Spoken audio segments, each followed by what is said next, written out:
O sol da manhã filtrou-se pelos vitrais altos da igreja, iluminando a poeira que dançava no ar. O padre Thomas Michael M. Nerne, de costas para seu rebanho, elevou o cálice. Sua voz, um sussurro grave que ecoava na abóbada, era um bastião de fé em meio ao caos de sua mente. Este é o Cordeiro de Deus que tira o pecado do mundo. Felizes os convidados para a ceia do Senhor. As palavras eram automáticas, um ritual milenar, mas hoje carregavam o peso de uma lembrança distante, do cheiro de fumaça e salitre que não era incenso. Do outro lado da cidade, num bairro que a prosperidade havia esquecido, uma geladeira vazia rolava por uma rua suja, e um homem chamado Max acendia outro cigarro, amaldiçoando sua sorte. 2 mundos separados, destinados a colidir. Thomas ajoelhou-se no chão frio da sacristia. Uma palavra vossa bastará para sarar as nossas feridas, murmurou, mas as palavras engasgaram em sua garganta. Em sua mente, não havia santidade, apenas o eco de uma explosão e o grito de uma jovem vietnamita. Noite feliz, noite de paz. Ele cantarolou sem perceber, um fragmento de uma canção natalina que surgia como um intruso. Mas nada estava calmo, nem sereno. Apenas o zumbido constante de uma culpa que havia cruzado oceanos para encontrá-lo. Ele olhou para suas mãos, as mesmas que uma vez seguraram um rifle, e perguntou-se se elas poderiam alguma vez estar verdadeiramente limpas. A confissão foi um torrente de memórias reprimidas. Antes de ser sacerdote, fui soldado no Vietnã. Eu me apaixonei por uma garota, eu a abandonei. Ela estava grávida. Cada palavra era uma faca que arrancava sua alma pela boca. O bispo, do outro lado do confessionário, ouviu em silêncio. Não era a primeira vez que ouvi uma história assim, mas a crueza na voz de Thomas era diferente. Preciso vê-la, padre. Preciso saber. A absolvição veio, mas não a paz. Thomas saiu da igreja com uma nova missão, uma que não estava em nenhum livro sagrado, mas escrita na geografia de seu próprio pecado. O bar de Mac cheirava cerveja azeda, cigarro e desespero. Quando Thomas entrou, o silêncio caiu como uma lâmina. Um padre. Não dou tipo, rosnou Max, seu rosto marcado pela cirrose e desilusão. O reencontro foi áspero, carregado de uma história que nenhum dos dois queria reviver. Max era um espelho do que Thomas poderia ter se tornado, amargo, preso no passado. Você se arrumou uma amiga muito bonita, comentou Thomas, observando uma mulher que desaparecia nos fundos do bar. Max riu, um som seco. Ela é católica. Bem, diga-me, padre, sou uma pecadora, ele disse com sarcasmo. A piada ocultava uma dor real, uma lealdade despedaçada. Onde está Mellen? A pergunta de Thomas pairou no ar barrento do bar. Max evitou seu olhar, enchendo outro copo. Ela esteve por aqui não faz muito tempo. Veio de um campo de refugiados na Tailândia. O coração de Thomas parou. Trouxe uma menina com ela, Len. A confirmação foi um soco no estômago. Você sabia da menina? Thomas sussurrou. Não sabia de nada. Max então contou a história torta. Como ele e Mellen se uniram, como ela, vietnamita de pés à cabeça, acabou deixando por um homem poderoso, o Sr. Wong. Ela prefere estar com a sua gente. Agora ela vive com tal Wong. É o dono da Casa das Flores. A Casa das Flores não era um jardim, mas um cabaré de fachada, o coração do império de Wong. Thomas se infiltrou no local, sentindo-se um alienígena. A atmosfera era pesada, opressiva, cheia de olhares suspeitos e sorrisos falsos. Ele viu Mellen à distância, ainda linda, mas com uma elegância triste e contida. Antes que pudesse se aproximar, Wong apareceu. Impecável, perigoso, um sorriso de cobra. Padre, é um prazer. Espero que tenha dormido bem, disse ele, sua cortesia uma faca embainhada. Thomas sentiu o perigo imediato. Aquele homem não era apenas um criminoso, era um dono. A tentativa de Thomas de se encontrar com Mellen não passou despercebida. 2 capangas de Wong o cercaram em um beco escuro. O chefe não gosta que mexam com sua mulher, rosnou um deles.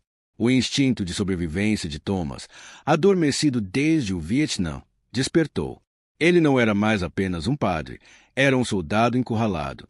A briga foi rápida, feia e eficiente. Movimentos esquecidos voltaram à tona. Quando os capangas ficaram imobilizados no chão, Thomas ficou ofegante, sua batina manchada de sujeira. A violência que ele tanto renegava ainda estava lá, latente. Ele não havia se livrado de seu passado, apenas o havia enterrado vivo. Finalmente, fez a face com Mellin em seu vestiário no cabaré. O tempo pareceu desmoronar. Tomás, como você me encontrou? Seus olhos estavam cheios de medo, não de alegria. Vim até aqui para saber algo sobre minha filha. O diálogo foi um campo minado. Ela implorou para que ele fosse embora, que as esquecesse. Wong não permitirá que você se aproxime de Len. Thomas, no entanto, estava irredutível. Ela é minha filha. A conversa foi interrompida pela chegada de capangas. Mellin, desesperada, gritou para que ele fugisse.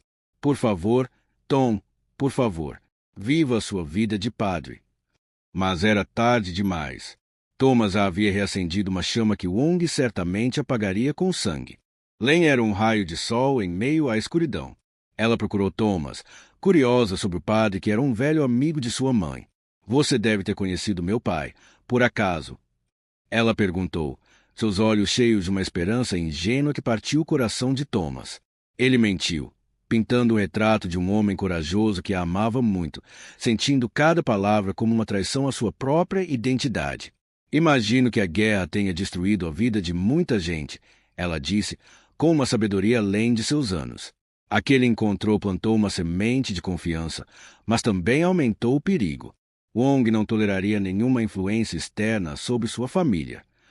Para enfrentar Wong, Thomas precisava de aliados dentro da comunidade vietnamita. Ele procurou o Sr. Papasan, um líder respeitado e ancião. O velho era cauteloso. Você está aqui para nos salvar de novo? Ele perguntou, com ironia amarga. Thomas ofereceu sua ajuda para enfrentar a intimidação que os pescadores locais sofriam dos homens de Wong. Em troca, ele queria informações. Um acordo tácito foi feito. Thomas não era mais um espectador. Ele estava se tornando uma peça no tabuleiro de xadrez do pequeno Saigão, vestindo uma batina que agora parecia uma armadura. Thomas cumpriu sua promessa.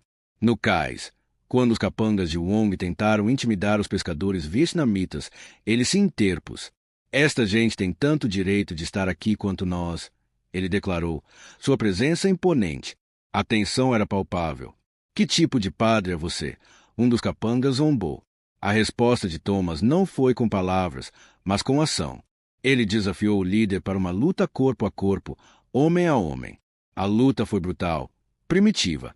Thomas levou a melhor, não pela força, mas pela determinação implacável. Ele ganhou o respeito dos pescadores, mas marcou-se definitivamente como inimigo de Wong. Wong não perdoou a afronta. Ele armou uma emboscada para Thomas, usando Mellin como isca. Quando Thomas chegou ao local combinado, foi recebido não por ela, mas por uma surra brutal. Os capangas de Wong o espancaram sem piedade. Você é o causador de todos os nossos problemas, sussurrou Wong, aparecendo da sombra. Porque destruiu minha mercadoria. Ele se referia à cocaína que Thomas e Mac haviam interceptado e queimado. Sangrando e atordoado, Thomas foi levado para um armazém. Sua cruzada de redenção o havia levado diretamente para a cova do leão. Enquanto Thomas era mantido cativo, Max via uma oportunidade na crise. Ele havia recuperado a droga queimada e, movido por ganância e desespero, decidiu vendê-la de volta para Wong. É a minha grande oportunidade, ele gritou para Thomas, seus olhos vidrados. Thomas, mesmo ferido, tentou razão com ele. Você não entende nada. Max vociferou, chamando Thomas de idiota. Num ato de fúria e frustração, Max ateou fogo ao estoque, destruindo evidência crucial, mas também queimando qualquer ponte que estava com Thomas, selando seu próprio destino. A confusão causada pelo incêndio foi a deixa que Thomas precisava. Com uma força que só o desespero proporciona, ele conseguiu se soltar e dominar um de seus captores. A fuga do armazém foi uma sequência de sombras e adrenalina, cada som um alarme em seus sentidos. Ele encontrou refúgio na comunidade que havia ajudado, onde os pescadores, arriscando suas próprias vidas, o esconderam e cuidaram de seus ferimentos. Eles não o viam mais como um padre, mas como um deles. Enquanto se recuperava, Thomas forçou um novo encontro com Mellin. Desta vez, não havia mais espaço para mentiras. Temos que contar a verdade para Len. Ela tem que saber quem eu sou. Mellyn, esgotada e aterrorizada, finalmente cedeu. Wong preferiria vê-la morta do que com você, ela admitiu, revelando a profundidade da obsessão do criminoso. Foi então que Max, morrendo após uma vingança brutal de Wong, arrastou-se até eles. Com seu último suspiro, ele confirmou a traição que levou à emboscada. A culpa e a dor de Mellyn transbordaram. O passado não estava apenas voltando, ele estava explodindo. Wong descobriu o esconderijo. Sua fúria não tinha limites. Ele invadiu o local com seus capangas, um turbilhão de violência. Você me pertence, ele gritou para Mellyn, puxando uma arma. O caos se instalou. Num ato de proteção desesperada, Mellyn se jogou entre Wong e Len. O tiro ecoou, cortando o ar. Mellyn caiu nos braços de Thomas, seu sacrifício final selando amor por sua filha, talvez espiando anos de silêncio. Foi um momento de horror absoluto, que congelou o tempo para Thomas e Len. A morte de Mellyn desencadeou a fera adormecida em Thomas. Ele já não era um padre ou um soldado, era um pai. O confronto com Wong foi visceral. Uma luta de vida ou morte entre dois lados da mesma moeda, um possuído pelo ódio, o outro pelo amor. A polícia, finalmente alertada, chegou ao local. Polícia, ninguém se mexa. Mas o grito veio tarde demais para parar a justiça primordial que se desenrolava. Thomas lutou com uma raiva sagrada, e quando a poeira baixou, Wong estava imobilizado, seu império de ilusões desmoronando ao seu redor.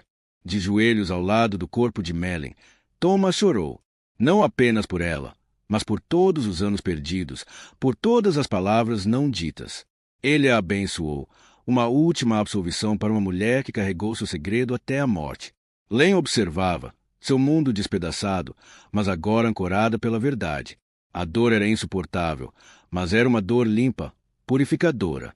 A missão de Thomas para salvar sua filha terminou em tragédia, mas também em libertação. O funeral de Mellyn foi simples, reunindo a comunidade vietnamita que ela tanto amava. Thomas, agora dispensado de suas funções paroquiais para lidar com seu luto e seu futuro, ficou ao lado de Len. Eles eram estranhos, unidos por um sangue e uma perda comuns. A igreja o aguardava, mas seu coração estava dividido. Ele havia encontrado uma filha e perdido um amor. O caminho à frente era incerto, mas pela primeira vez ele não estava sozinho. Sentados em um parque, Thomas finalmente contou sua história completa para Len. Ele falou de seu medo, sua culpa, seu abandono. Sua mãe sofreu e se sacrificou por você a vida toda, ele disse, sua voz carregada de emoção. Meu pai adotivo foi uma vítima trágica de seu próprio ódio. Len ouviu, absorvendo a complexidade dolorosa de sua origem. Ela não era mais a filha de uma única história, mas de duas, uma de sacrifício e outra de redenção. A arquidiocese ofereceu a Thomas uma nova paróquia, longe dali, um recomeço. Ele olhou para Len, sua filha, a encarnação viva de seu passado e a chave para seu futuro. A escolha era entre a vida que ele conhecia e a vida que ele havia criado. Ele decidiu ficar, não como o padre daquele bairro, mas como Thomas McNerney, pai de Len. Sua fé não havia desaparecido. Ela havia se transformado, encontrando um novo altar no coração de sua família. A vida nunca é o que acreditamos que será, pensou Thomas, observando Len do outro lado da mesa de café. Cada dia é um novo começo. Eles estavam reconstruindo, aprendendo um com o outro, curando feridas antigas. A dor da perda de Mellyn ainda estava presente, mas agora era compartilhada. Thomas havia chegado ao pequeno Saigão buscando redenção por um pecado do passado. Ele encontrou não o perdão fácil, mas a responsabilidade do amor. E, pela primeira vez, ele soube quem era realmente um homem, um pai. Gostou desta história? Inscreva-se para mais narrativas completas como esta.